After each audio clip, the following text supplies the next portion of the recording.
Les drapeaux sont encore là, géorgiens et européens côte à côte sur la façade du palais présidentiel. Ce dimanche soir, les dirigeants de l'opposition sont réunis à l'intérieur. Et moment rare, la chef de l'État les rejoint pour une conférence de presse. Les résultats sont maintenant officiels. Le parti au pouvoir, aux accents pro-russes, est donné vainqueur des législatives avec 54% des voix. Il s'agit d'une falsification totale, d'un vol total de vos votes.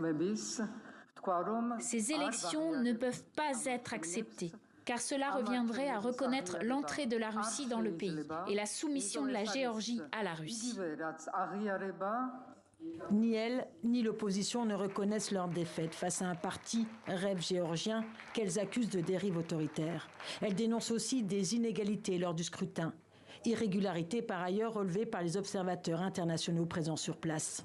Des fraudes, des intimidations, des agressions, des achats de voix ou, comme ici, des bourrages d'urnes.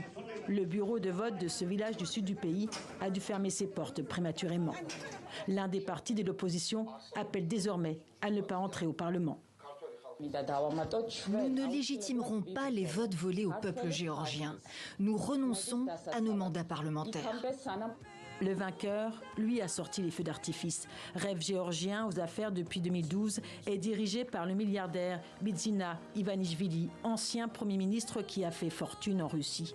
Au Parlement, il devrait obtenir une majorité solide pour gouverner, mais insuffisante pour modifier la Constitution dans le sens qu'il voudrait.